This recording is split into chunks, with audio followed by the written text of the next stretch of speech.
It's 3 p.m. on Monday here in Seoul. Thanks for tuning in. I'm Geunhye.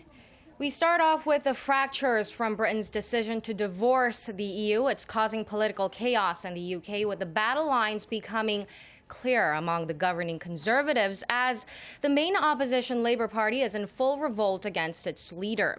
Overseas, Washington was caught off guard but said it would stand by its ally. Kim Mo-gun with the details.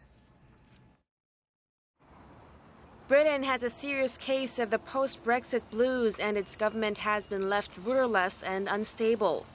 The two favorites to become the next leader of the Conservative Party, and therefore Prime Minister, the Leave campaigner Boris Johnson and the Home Secretary Theresa May, are said to be preparing their campaigns.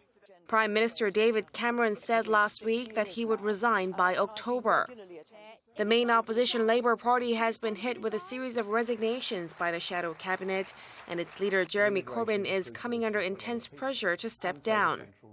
U.S. Secretary of State John Kerry stressed that Britain's exit from the EU must be done as smoothly as possible in order to minimize economic disruption. Speaking in Rome on Sunday, he said the United States respected the UK's democratic decision. He also pledged that the special relationship between the two countries would endure. One country has made a decision. Obviously, it is a decision that the United States had hoped would go the other way, but it didn't. We will continue, the United States, to have a very close and special relationship with Great Britain. We value that relationship. That does not change because of this vote. Asian countries, including South Korea, China, and Japan, have also expressed concerns about economic stability following the Brexit vote. Kim Mo-gun, ARIRANG News. Now, Asian markets are in mixed territory as investors continue to digest the Brexit news. Korean shares remained jittery. The Benjamin Kospi was almost unchanged. The tech-heavy Kosdaq recovered its earlier losses after opening down nearly 2.8%. Japanese shares, on the other hand, have led gains across the region. The benchmark Nikkei traded in positive territory, up nearly 2% at one point. China's Shanghai Composite is also moving upward. Market volatility had surged on Friday as investors turned to safer assets like gold and the Japanese yen, while pulling away from stocks in the face of uncertainty resulting from the UK referendum.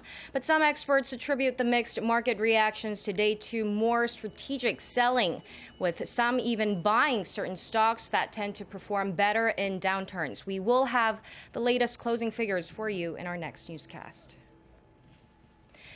Now, offering her first public comments on the Brexit vote, President Park Geun-hye has ordered her top aides to do all they can to stabilize the market, given the gravity of situation. At a regular meeting with her senior secretaries on Monday, President Park called for round-the-clock monitoring of the markets and a complete crisis management system at the governmental level.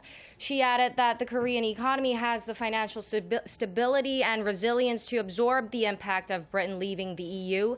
She stressed that Seoul must join efforts to stabilize global financial markets through cooperation with the international community.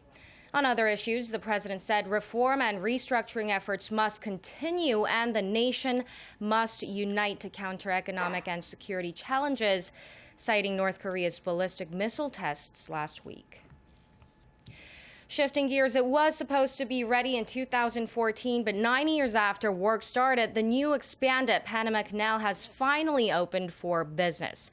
The renovation of the 102-year-old canal will allow larger ships to travel between the Pacific and the Atlantic Oceans. Korea is also expected to benefit, as our Hwang Ho-jun reports. To some, it's one of the 7 wonders of the modern world. The revamped Panama Canal reopened on Sunday, following its first renovation since it was first constructed in 1914. The Panama Canal 102 years ago connected 2 oceans. Today it connects the present and the future. The completion of the $5.2 billion project that started in 2007 was marked by a Chinese ship carrying about 9,000 containers voyaging through. Thanks to the expansion, the canal's capacity has doubled, allowing a new generation of container ships that are about 130% larger in size to pass through. Capacity-wise, the new set of locks will also allow ships that carry up to 14,000 containers, an increase from 4,400 containers. Korea will also benefit from the updated canal. Travel time for large shipping vessels from New York to Busan took about 45 days when using the Suez Canal. But as the new Panama Canal allows larger ships to pass through, the traveling time is expected to decrease to 35 days, potentially giving a much-needed boost to Korea's struggling shipping industry. Hwang Ho-jun, ARIRANG News. Chinese Premier Li Keqiang has declared that China is embracing the new industrial revolution and looking toward innovation-driven development. Speaking at the World Economic Forum's annual meeting of new champions in Tianjin, also known as the Summer Davos, he outlined the Internet Plus initiative that looks to boost e-commerce, cloud computing, and the mobile internet. Korea's prime minister, who is in China on a 5-day visit, was also in attendance. He is set to speak at the event later to talk about how Korea plans to implement cultural and technological policies to prepare for the fourth industrial revolution. And that brings us to the end of our newscast. More updates coming up at 6 p.m. Korea time, so stay tuned and goodbye for now.